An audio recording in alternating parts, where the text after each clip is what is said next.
Assalamualaikum warahmatullahi wabarakatuh. Jumpa kembali teman-teman para pejuang ASN.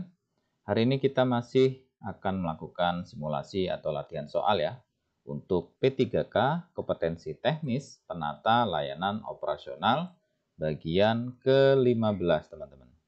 Jadi dalam bagian 15 ini ya atau part 15 itu ada sebanyak 35 soal yang akan kita simulasikan. Nah, soal-soal yang kita susun itu sudah sesuai dengan materi pokok ya atau kisi-kisi dari Menpan RB ya. Kemudian beberapa juga sudah kita himpun dari teman-teman yang sudah melakukan ujian ya atau FR ya. Oke, jadi kompetensi teknis itu untuk menilai penguasaan, pengetahuan, dan kemampuan teknis jabatan yang dilamar sesuai dengan standar jabatan. Nah, kisi-kisi ya atau materi pokok sesuai dengan Menpan RB ya, artinya resmi itu ada 5 teman-teman. Jadi tugas penata layanan operasional itu yang pertama melakukan kajian awal ya terhadap permasalahan layanan operasional, kemudian yang kedua menyusun rencana layanan operasional, ketiga menyiapkan bahan dan peralatan layanan operasional, keempat melaksanakan layanan operasional sesuai hasil kajian ya. Kemudian yang terakhir mengevaluasi pelaksanaan layanan operasional. Kemudian tambahan teman-teman sebagai informasi, kemarin teman-teman yang sudah melaksanakan ujian, ternyata dalam materi kompetensi teknis ya, itu ada materi TIU teman-teman. Ya, jadi makanya ini materi yang harus dipelajari juga ya. Nah, dalam kompetensi teknis itu ada materi TIU, ada soal sinonim, antonim, kemudian PG ya, kemudian ada soal-soal hitungan-hitungan matematika sederhana ya, seperti menghitung jarak, menghitung waktu, menghitung berat ya, perbandingan, dan lain sebagainya. Intinya teman-teman mempelajari juga TIU ya, tes intelijensia umum. Oke, kita langsung saja masuk soal yang pertama. Prosedur pelayanan harus disesuaikan dengan A. Keinginan pemerintah pusat, B. Kondisi teknis yang berlaku, C. Standar operasional prosedur yang kebutuhan pengguna, D. Alokasi anggaran yang tersedia, atau E. Kebijakan pimpinan instansi. Yang benar adalah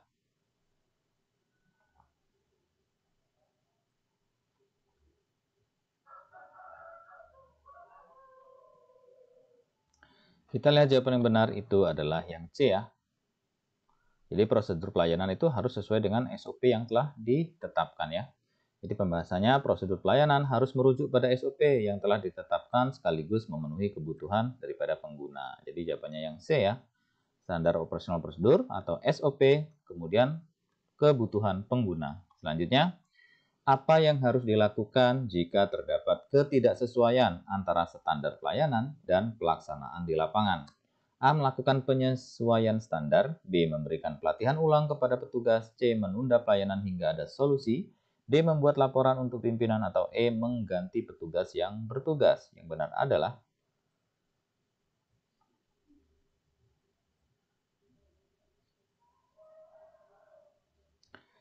jawaban yang benar itu adalah yang B ya. Pembahasan pelatihan ulang kepada petugas adalah langkah penting untuk menyelaraskan pelaksanaan dengan standar pelayanan.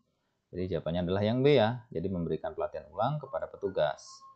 Selanjutnya, manakah yang bukan merupakan strategi peningkatan kepuasan pengguna layanan? A. Penggunaan teknologi untuk mempercepat proses. B. Peningkatan kompetensi petugas. C. Penyederhanaan prosedur pelayanan. D. Penyesuaian tarif sesuai kebutuhan pengguna, atau E. Penghapusan survei kepuasan pengguna. Yang benar adalah yang ditanya adalah yang bukan ya teman-teman, atau kecuali ya. Kita lihat jawaban yang benar itu adalah yang E ya. Pembahasan survei kepuasan pengguna adalah alat penting untuk mendapatkan masukan dan tidak boleh dihapus ya. Jadi ini yang bukan merupakan strategi peningkatan kepuasan. Justru survei itu adalah salah satu strategi untuk mengetahui ya bagaimana kepuasan pelanggan ya, bagaimana untuk bisa selanjutnya meningkatkan kepuasan pengguna layanan dan lain sebagainya. Jadi jawabannya adalah yang E. Selanjutnya, apakah langkah yang dapat diambil untuk meningkatkan aksesibilitas layanan? A. Menambah jumlah loket pelayanan. B. Meningkatkan ketatnya pengawasan. C. Membatasi jenis layanan yang diberikan. D. Menaikkan biaya operasional, atau E. Membuat jadwal pelayanan yang lebih pendek. Yang benar adalah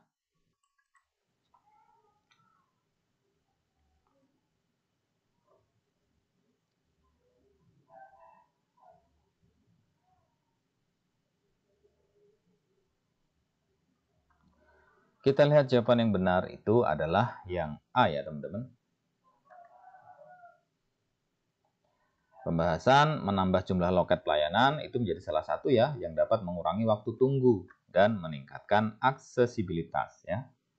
Ini salah satu langkah yang bisa diambil untuk meningkatkan aksesibilitas layanan, yaitu bisa menambah jumlah loket pelayanan ya. Selanjutnya, dalam pelaporan hasil pelayanan, faktor utama yang harus diperhatikan adalah A. Kecepatan penyusunan laporan, B. Transparansi dan akurasi informasi, C. Penyusunan laporan sesuai format standar, D. Penyampaian kepada semua pihak yang berkepentingan, atau E. Konsistensi penggunaan bahasa formal. Yang benar adalah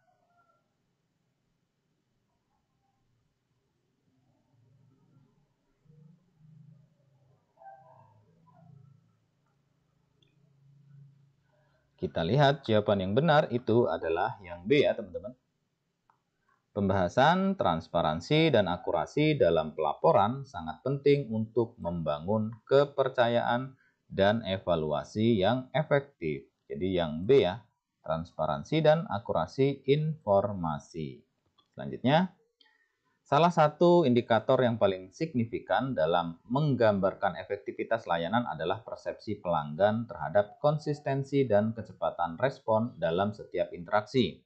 Namun, meskipun tingkat kepuasan dapat terlihat tinggi dari hasil survei, seringkali ada perbedaan besar antara persepsi yang dinyatakan oleh pelanggan dan pengalaman nyata mereka.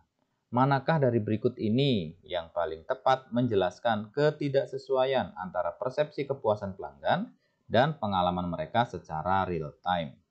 A. Pemahaman yang terbatas tentang customer journey oleh tim operasional. B. Ketergantungan pada indikator kuantitatif tanpa mempertimbangkan faktor emosional pelanggan. C. Penggunaan alat ukur standar yang tidak relevan dengan konteks layanan yang diberikan. D. Perbedaan persepsi antara pelanggan dan penyedia layanan terhadap kualitas layanan. Atau E. Ketidaksesuaian antara tujuan jangka pendek perusahaan dan kebutuhan jangka panjang pelanggan. Yang benar adalah yang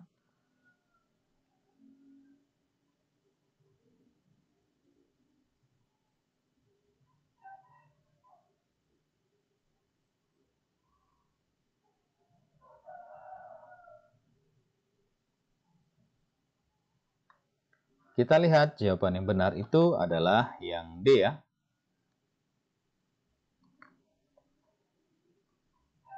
Pembahasan ketidaksesuaian antara persepsi pelanggan dan penyedia layanan seringkali disebabkan oleh perbedaan dalam interpretasi terhadap kualitas dan pengalaman layanan yang diberikan. Penyedia layanan mungkin merasa telah memberikan kualitas terbaik, namun pelanggan bisa merasakan hal sebaliknya karena perbedaan ekspektasi dan standar. Ini merupakan salah satu tantangan terbesar dalam menjaga kepuasan pelanggan, terutama dalam konteks interaksi yang tidak selalu dapat diprediksi ya. Jadi jawabannya adalah yang D, teman-teman. Yang dapat menjelaskan ya ketidaksesuaian antara persepsi kepuasan pelanggan dengan pengalaman mereka secara real time, yaitu perbedaan persepsi antara pelanggan dan penyedia layanan terhadap kualitas layanan. Selanjutnya, layanan operasional akan dimulai 1 jam lagi. Tiba-tiba Anda menyadari stok bahan penting tidak sesuai dengan catatan inventaris. Keterlambatan layanan akan berdampak serius. Manakah tindakan pertama yang wajib Anda lakukan? A. Segera memesan bahan tambahan untuk memenuhi kebutuhan layanan. B. Melakukan audit inventaris untuk mengetahui sumber ketidaksesuaian. C. Menggunakan bahan alternatif yang tersedia di gudang. D. Membuat laporan masalah kepada atasan dan menunggu instruksi. Atau E. Mengatur ulang skala layanan agar sesuai dengan bahan yang ada. Jawabannya adalah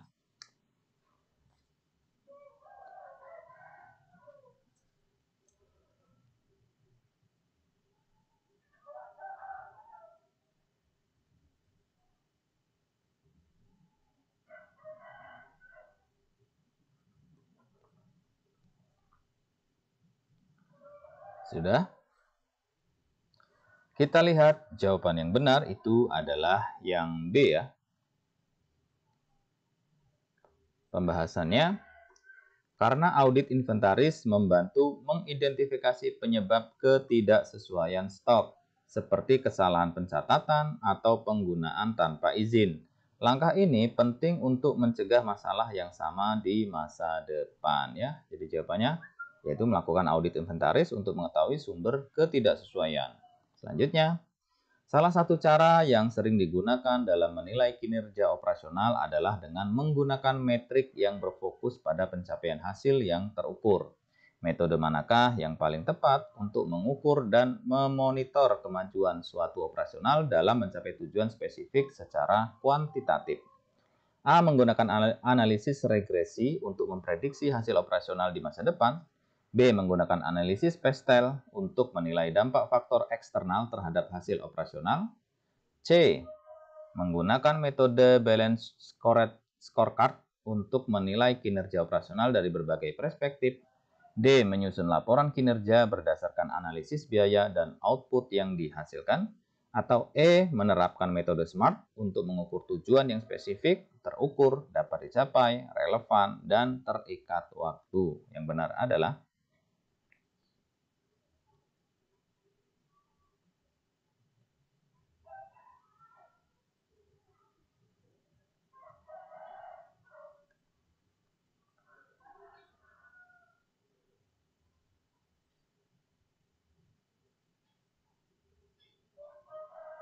Oke, kita lihat jawaban yang benar adalah yang E ya.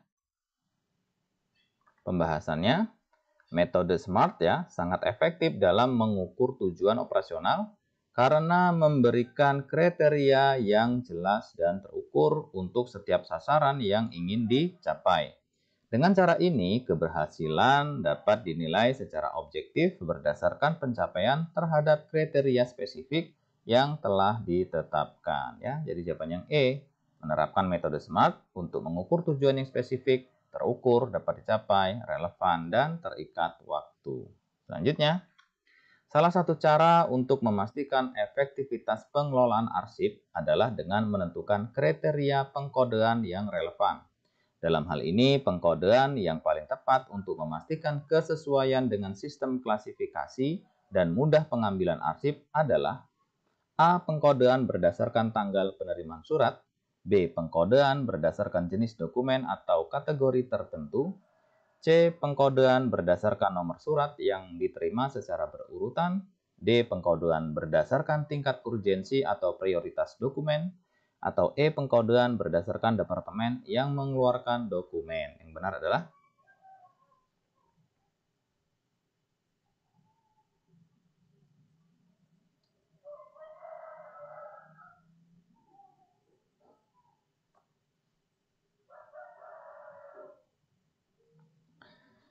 kita lihat jawaban yang benar itu adalah yang B ya teman-teman. Pembahasan. Pengkodean berdasarkan jenis dokumen atau kategori tertentu adalah cara yang paling tepat untuk mengelola arsip agar mudah ditemukan.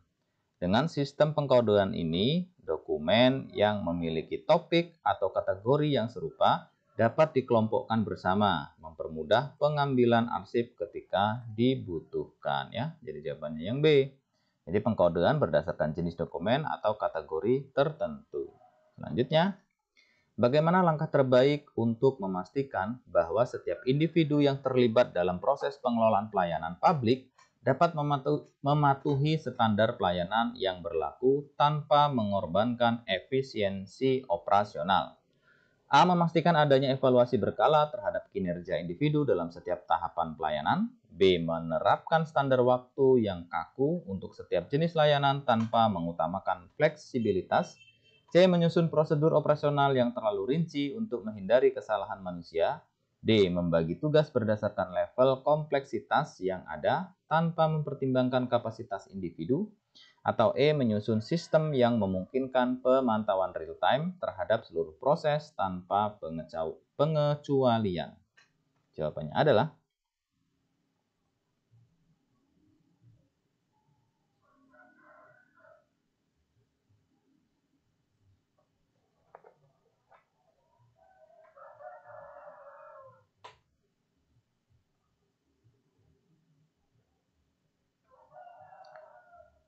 Kita lihat jawaban yang benar itu adalah yang A ya. Pembahasan keberhasilan pelayanan publik dapat diukur dengan evaluasi kinerja secara berkala. Evaluasi ini memberi gambaran jelas tentang sejauh mana setiap individu mematuhi standar dan prosedur operasional yang telah ditetapkan ya. Jadi jawabannya yang A. Jadi memastikan adanya evaluasi berkala terhadap kinerja individu dalam setiap tahapan pelayanan.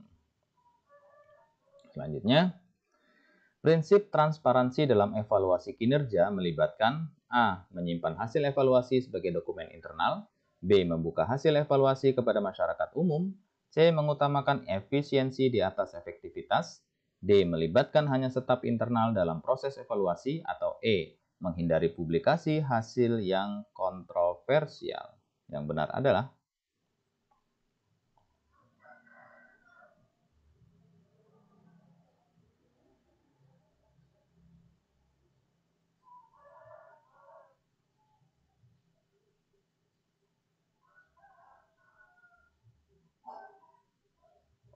kita lihat jawaban yang benar adalah yang B ya teman-teman. Pembahasan transparansi menuntut agar hasil evaluasi dapat diakses oleh publik, terutama dalam konteks akuntabilitas instansi pemerintah.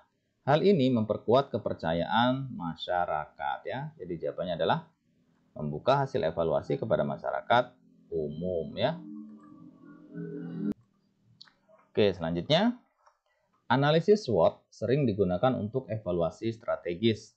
Faktor weakness ya dalam SWOT merujuk pada A. Peluang eksternal yang dapat dimanfaatkan, B. Ancaman dari kompetitor atau lingkungan, C. Kelemahan internal yang memengaruhi kinerja, D. Kekuatan utama yang dimiliki oleh organisasi, atau E. Tantangan regulasi pemerintah. Yang benar adalah ya yang ditanya faktor weakness ya.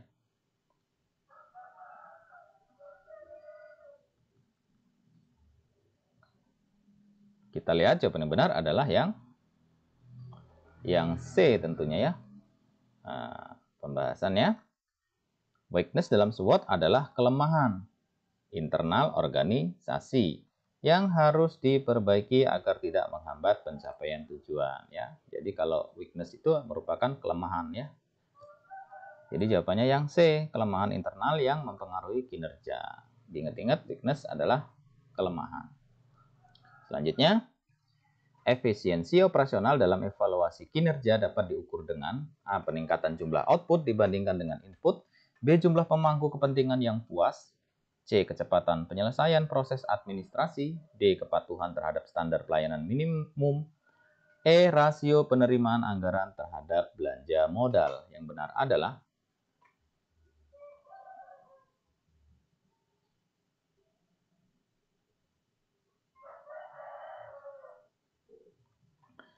kita lihat jawaban yang benar itu adalah yang A ya teman-teman. Pembahasan efisiensi operasional mengukur hubungan antara input dan output. Peningkatan efisiensi berarti lebih sedikit sumber daya yang digunakan untuk menghasilkan output yang sama atau lebih banyak ya. Jadi jawabannya yang A teman-teman. Jadi peningkatan jumlah output dibandingkan dengan input. Selanjutnya, metode yang paling efektif untuk mendapatkan feedback dari masyarakat dalam evaluasi kinerja layanan publik adalah A. Studi pustaka, B. Penilaian dari pimpinan organisasi, C. Kuesioner atau survei pengguna layanan, D. Diskusi internal staf, atau E. Analisis laporan keuangan tahunan. Yang benar adalah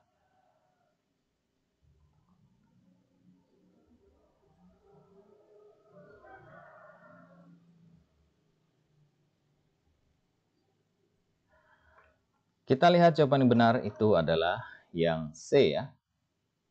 Pembahasannya, kuesioner atau survei adalah metode yang efektif untuk memahami pengalaman langsung masyarakat sebagai penerima layanan.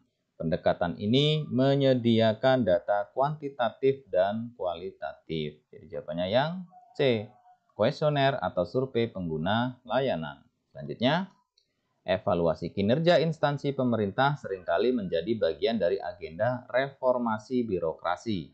Salah satu tujuan utama reformasi birokrasi adalah A. Meningkatkan birokrasi menjadi lebih hierarkis, B. Memastikan efisiensi dan akuntabilitas dalam pelayanan publik, C. Menambah jumlah pegawai pemerintah, D. Mengutamakan proses administratif dibandingkan hasil, atau E. Membatasi keterlibatan masyarakat dalam pengawasan. Yang benar adalah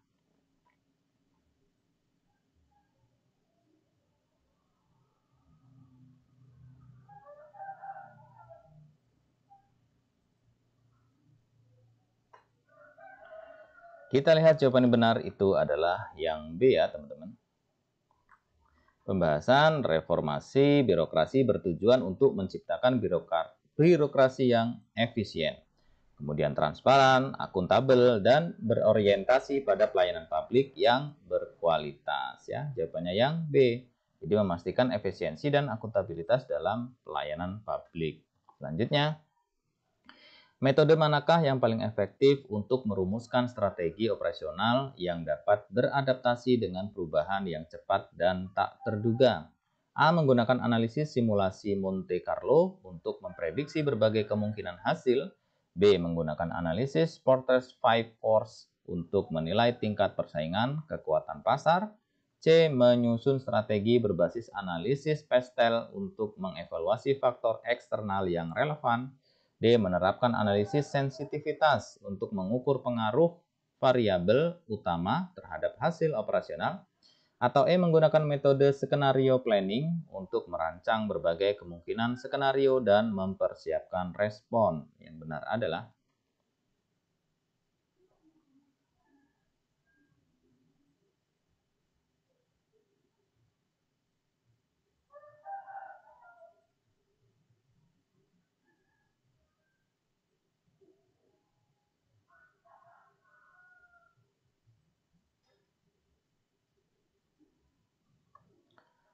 sudah, kita lihat jawaban yang benar adalah yang E ya.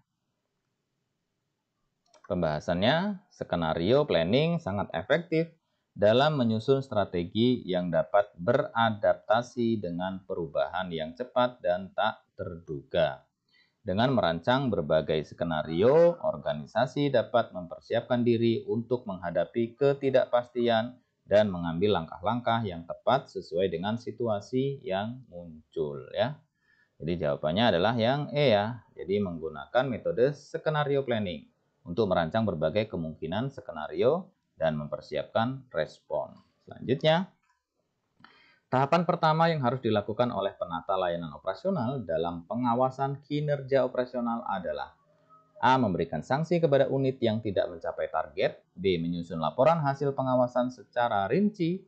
C. Menetapkan standar kinerja sebagai acuan. D. Menganalisis penyebab kegagalan operasional. Atau E.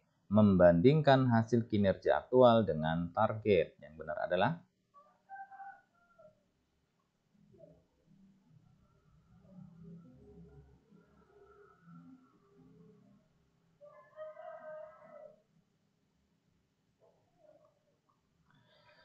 kita lihat jawaban yang benar adalah yang C ya. Pembahasan tahap awal pengawasan kinerja adalah menetapkan standar kinerja atau indikator yang menjadi acuan. Tanpa standar ini, pengawasan tidak memiliki parameter objektif untuk menilai capaian kinerja. Yang benar adalah yang C ya, menetapkan standar kinerja sebagai acuan. Selanjutnya, metode yang paling efektif untuk mendapatkan data selama pengawasan kinerja operasional adalah A. Mengandalkan laporan bulanan yang dibuat oleh masing-masing unit. D. Melakukan observasi langsung terhadap aktivitas operasional. C. Menggunakan data dari tahun sebelumnya tanpa verifikasi.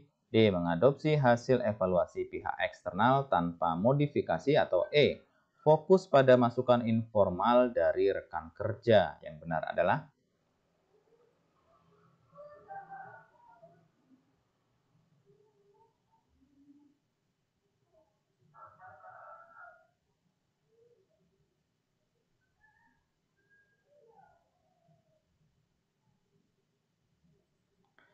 kita lihat jawaban yang benar adalah yang B ya teman-teman. Pembahasan observasi langsung memberikan gambaran faktual tentang aktivitas operasional. Hal ini memastikan data yang dikumpulkan tidak bias atau terdistorsi, sehingga mendukung pengawasan yang lebih akurat ya. Jadi jawabannya adalah yang B, jadi melakukan observasi langsung terhadap aktivitas operasional. Selanjutnya, langkah penting dalam proses pengawasan kinerja operasional adalah identifikasi penyimpangan. Penyimpangan operasional biasanya terjadi akibat A. Target kinerja yang terlalu tinggi, B. Kurangnya pengawasan internal yang konsisten, C. Pelaksanaan program yang terlalu sesuai dengan standar, D. Terlalu banyak umpan balik dari pemangku kepentingan, atau E. Evaluasi yang dilakukan lebih sering dari yang dibutuhkan. Jawabannya adalah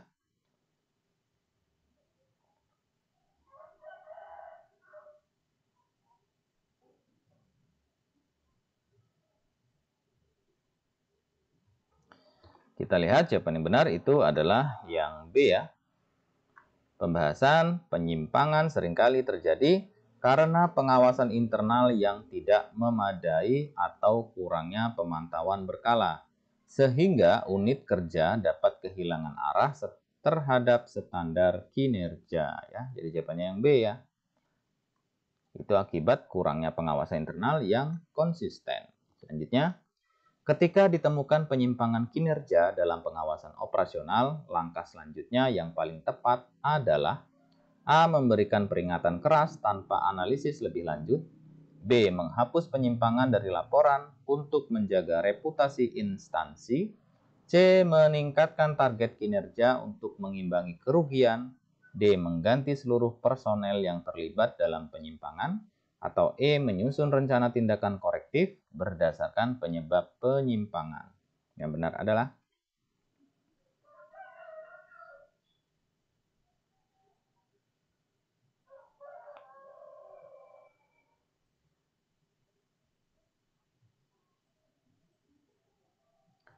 kita lihat jawaban yang benar adalah yang E ya. Pembahasan tindakan korektif harus didasarkan pada analisis penyebab penyimpangan. Ini melibatkan identifikasi akar masalah dan menyusun solusi yang efektif untuk mencegah terulangnya penyimpangan di masa depan. Jadi yang benar itu yang E, teman-teman. Menyusun rencana tindakan korektif berdasarkan penyebab penyimpangan. Selanjutnya, salah satu hambatan utama dalam pelaksanaan survei kepuasan pelanggan adalah A. Data hasil survei terlalu terperinci, B. Responden tidak memberikan jawaban yang jujur, C. Waktu pelaksanaan survei terlalu singkat, D. Jumlah responden yang terlalu besar, atau E. Kuesioner terlalu fokus pada aspek internal layanan. Yang benar adalah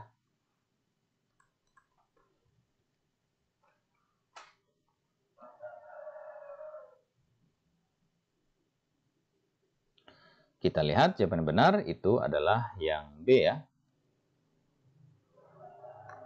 Pembahasan salah satu hambatan signifikan adalah responden yang tidak memberikan jawaban yang jujur karena mereka kurangnya kepercayaan terhadap anonimitas survei atau keengganan untuk memberikan kritik. Jadi jawabannya yang B teman-teman ya, responden tidak memberikan jawaban yang jujur. Selanjutnya, langkah penting dalam pengelolaan data survei kepuasan pelanggan adalah A. Menghapus data yang menunjukkan ketidakpuasan pelanggan, B. Mengelompokkan data berdasarkan tingkat kepuasan, C. Memprioritaskan hanya data dari pelanggan yang puas, D. Membandingkan hasil dengan laporan keuangan tahunan, atau E. Menampilkan semua hasil survei tanpa analisis lebih lanjut. Yang benar adalah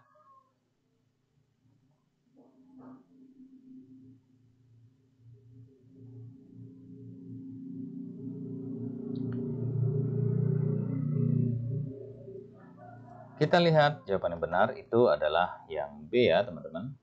Pembahasannya, data survei harus dikelompokkan untuk memudahkan analisis tren kepuasan dan mengidentifikasi area yang memerlukan peningkatan ya. Jadi jawabannya yang B ya, mengelompokkan data berdasarkan tingkat kepuasan. Selanjutnya, dalam menganalisis hasil survei, penata layanan operasional harus fokus pada A. Penyebab utama ketidakpuasan pelanggan yang berulang, B. Aspek-aspek yang tidak dipertanyakan dalam survei, C. Perbandingan data survei dengan hasil instansi lain, D. Memastikan semua pelanggan merasa puas, atau E. Menurunkan harapan pelanggan untuk mengurangi keluhan. Yang benar adalah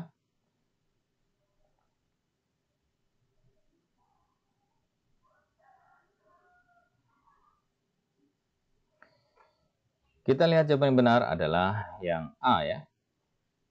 Pembahasan analisis tren bertujuan mengidentifikasi penyebab utama ketidakpuasan pelanggan, terutama jika masalah tersebut sering terjadi, sehingga langkah perbaikan dapat dilakukan secara strategis ya. Jadi jawabannya adalah yang A, penyebab utama ketidakpuasan pelanggan yang berulang. Selanjutnya, setelah survei kepuasan pelanggan dilakukan, langkah yang paling penting adalah A. Meningkatkan jumlah survei di masa mendatang, B. Menyusun laporan hasil survei tanpa menindaklanjutinya, C. Menggunakan data survei untuk perbaikan layanan, D. Membandingkan hasil survei dengan unit kerja lain, atau E. Fokus pada pelanggan yang sudah merasa puas. Yang benar adalah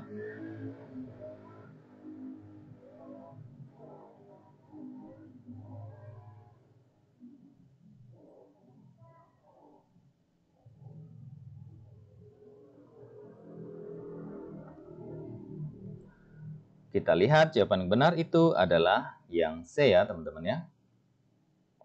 Pembahasan survei kepuasan pelanggan menjadi tidak efektif jika hasilnya tidak ditindaklanjuti.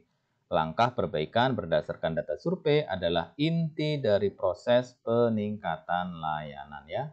Jadi jawabannya yang C, menggunakan data survei untuk perbaikan layanan.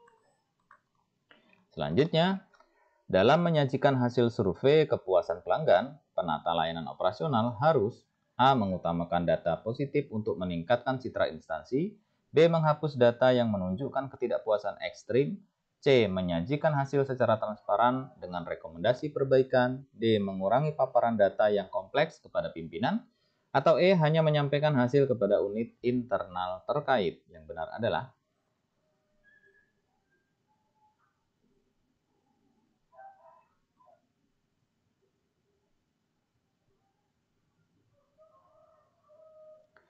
kita lihat jawaban yang benar adalah yang C ya. Pembahasannya, penyajian hasil survei harus transparan, mencakup data positif dan negatif, serta menyertakan rekomendasi perbaikan untuk mendorong tindakan yang diperlukan. Jadi jawabannya yang C ya. Menyajikan hasil secara transparan dengan rekomendasi perbaikan. Selanjutnya, apa langkah pertama yang harus dilakukan penata layanan operasional sebelum menggunakan peralatan kantor? A. Langsung mengoperasikan peralatan sesuai kebutuhan. B. Memastikan peralatan memiliki daya listrik yang cukup.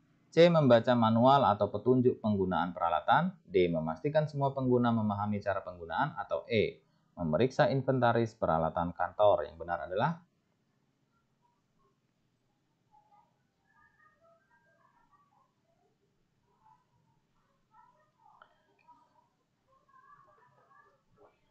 kita lihat jawaban yang benar adalah yang C ya. Pembahasannya, langkah awal yang penting adalah memahami cara penggunaan peralatan melalui manual agar dapat dioperasikan dengan aman dan sesuai prosedur. Jadi jawabannya yang C, membaca manual atau petunjuk penggunaan peralatan. Selanjutnya, jika mesin penghancur kertas ya atau slidder macet saat digunakan, apa langkah pertama yang harus dilakukan? A. Mematikan mesin dan membersihkan potongan kertas yang menyangkut. B. Menarik kertas yang macet secara paksa. C. Mengganti mesin dengan yang baru. D. Menghidupkan mesin terus-menerus hingga kertas hancur. Atau E. Menghubungi teknisi untuk memperbaiki mesin. Yang benar adalah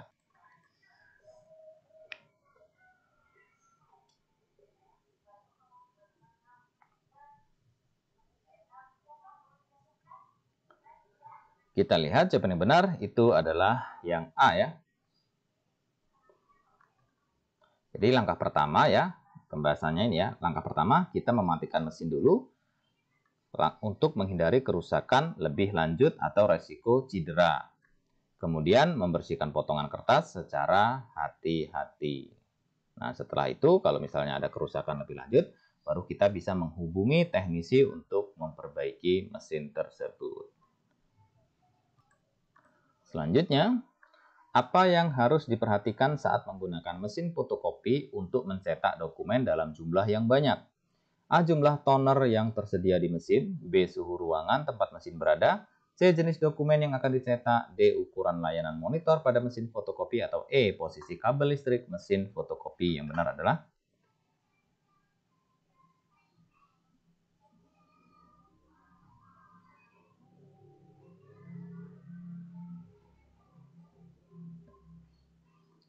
kita lihat jawaban yang benar itu adalah yang A ya teman-teman.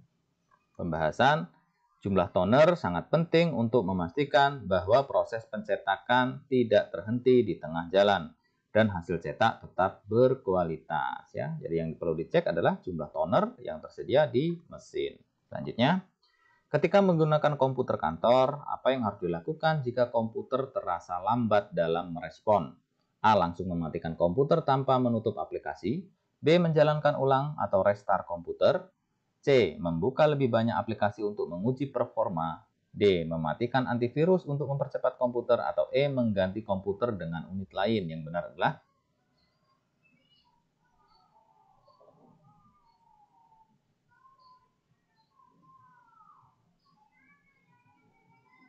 kita lihat jawaban yang benar adalah yang B ya.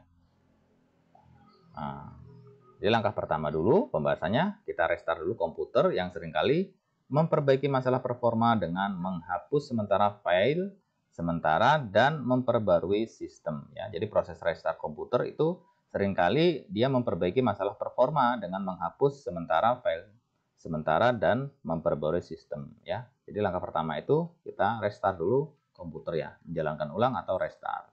Nah, setelah itu baru kalau misalnya terdapat aplikasi yang rusak, ya kan, terdapat kerusakan-kerusakan lain, baru bisa menghubungi teknisi. Selanjutnya, apa yang harus dilakukan oleh penata layanan operasional untuk memastikan efisiensi penggunaan peralatan kantor? A. Membatasi penggunaan peralatan hanya untuk staf tertentu. B. Membuat jadwal penggunaan peralatan berdasarkan prioritas. C. Mengunci semua peralatan saat tidak digunakan. D. Menyimpan peralatan di tempat tertutup. Atau E. Menggunakan peralatan hanya saat ada perintah atasan. Yang benar adalah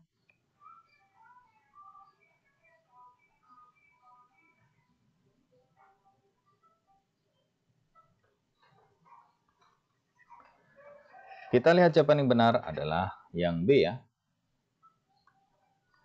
Pembahasan jadwal penggunaan membantu memastikan bahwa peralatan digunakan secara efisien oleh semua staf yang membutuhkannya, terutama jika peralatan terbatas ya. Jadi jawabannya yang B. Jadi membuat semacam jadwal penggunaan peralatan ya berdasarkan prioritas.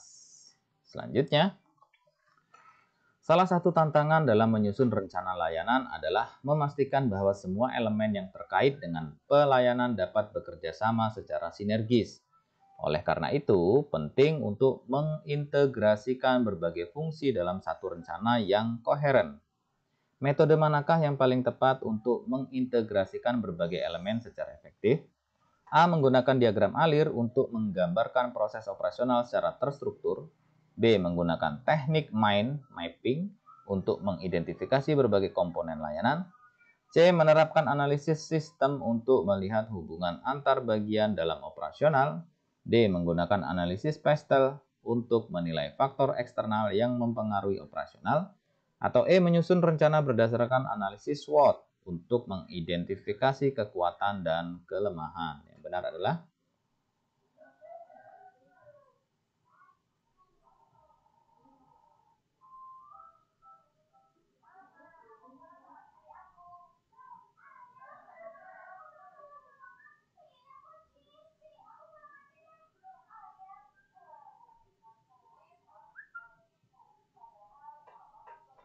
kita lihat jawaban yang benar itu adalah yang C ya.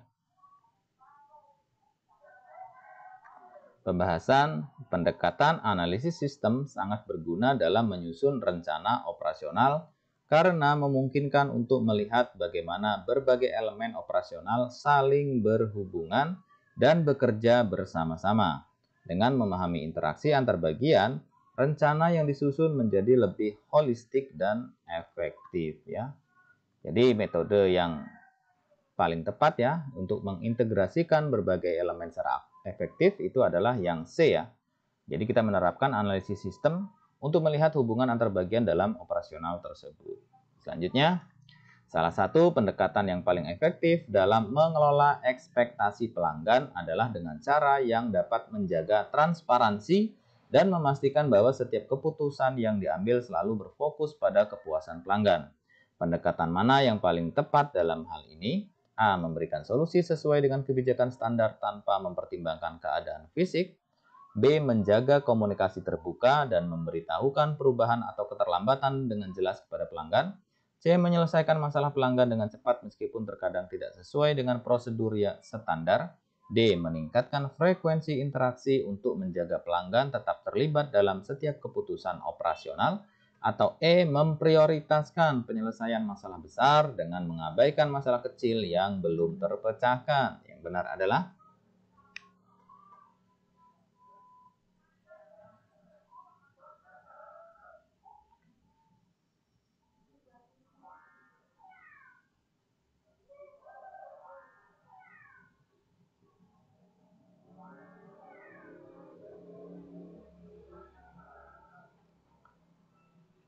kita lihat jawaban yang benar itu adalah yang B ya teman-teman. Pembahasannya, mengelola ekspektasi pelanggan secara efektif membutuhkan komunikasi yang terbuka dan transparansi, terutama ketika ada perubahan atau keterlambatan dalam layanan.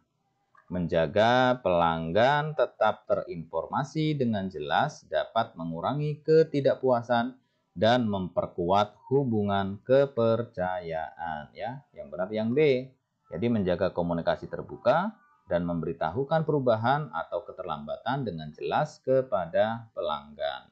Selanjutnya, alat komunikasi yang digunakan harus dapat mendukung efisiensi, kelancaran, dan keberlanjutan proses komunikasi antar tim dan pihak terkait, baik di dalam maupun di luar organisasi.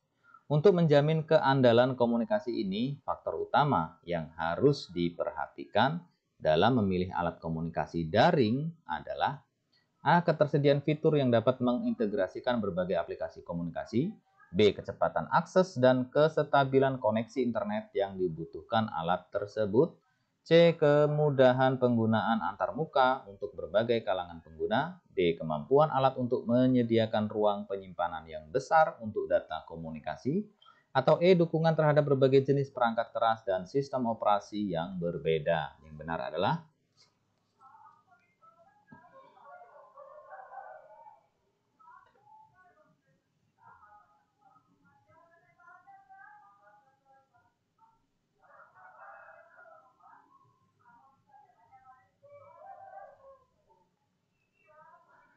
kita lihat jawaban yang benar itu adalah yang B ya teman-teman. Pembahasan. Kecepatan akses dan kestabilan koneksi internet menjadi faktor utama dalam memilih alat komunikasi daring. Tanpa koneksi yang handal, komunikasi akan terhambat yang dapat mengganggu kelancaran operasional ya. Jadi jawabannya yang B. Jadi kecepatan akses dan kestabilan koneksi internet yang dibutuhkan alat tersebut. Nah, ini yang menjadi faktor utama yang harus diperhatikan saat kita memilih alat komunikasi daring ya. Selanjutnya, salah satu faktor penting yang harus dipertimbangkan dalam memilih alat kantor adalah kemampuan alat tersebut untuk mendukung integrasi dengan sistem yang ada. Dalam hal ini, faktor apa yang paling utama harus diperhatikan untuk menghindari pemborosan sumber daya dan meningkatkan kinerja operasional. A. Kapasitas alat untuk bekerja secara independen tanpa bergantung pada perangkat lain. B. Kemudahan dalam proses pemeliharaan dan perawatan alat. B. Fleksibilitas alat dalam mendukung berbagai jenis pekerjaan yang berbeda. D. Kemampuan alat untuk beroperasi dengan daya listrik rendah. Atau E. Kesesuaian alat dengan standar operasional prosedur yang telah ditetapkan. Yang benar adalah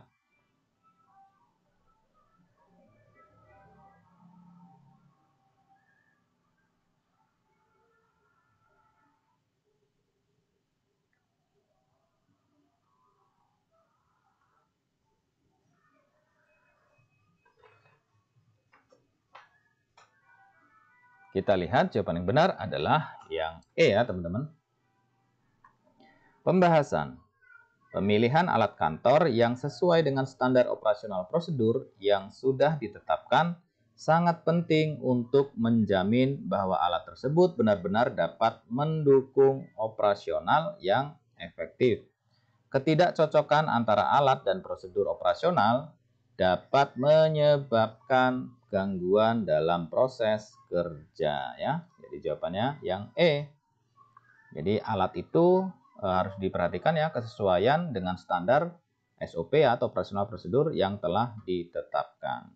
Selanjutnya, untuk memastikan bahwa pelayanan yang diberikan sesuai dengan harapan pelanggan, apakah yang harusnya diutamakan oleh penyelenggara layanan? A. Meningkatkan kualitas produk secara terus-menerus tanpa mempertimbangkan umpan balik pelanggan. B. Mengukur tingkat kepuasan pelanggan hanya berdasarkan keluhan yang diterima dalam periode tertentu. C. Menerapkan standar operasional yang sudah terbukti efektif pada sebagian besar pelanggan. D. Memperhatikan konsistensi pengalaman pelanggan di berbagai titik kontak dengan layanan. Atau E. Menyesuaikan semua kebijakan layanan berdasarkan permintaan individual tanpa mempertimbangkan standar umum. Yang benar adalah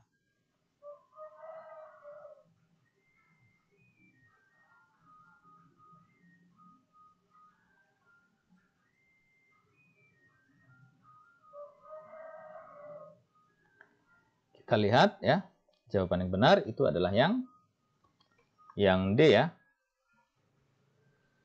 Pembahasan. Pemahaman tentang ekspektasi pelanggan tidak hanya bergantung pada analisis sesaat, melainkan pada konsistensi dalam pengalaman pelanggan yang terbentuk di seluruh titik kontak layanan. Memastikan bahwa setiap aspek pelayanan sesuai dengan ekspektasi pelanggan adalah kunci dalam mempertahankan kepuasan pelanggan ya. Jadi jawabannya yang D. Jadi yang diutamakan adalah dalam memperhatikan konsistensi pengalaman pelanggan di berbagai titik kontak dengan layanan. Oke.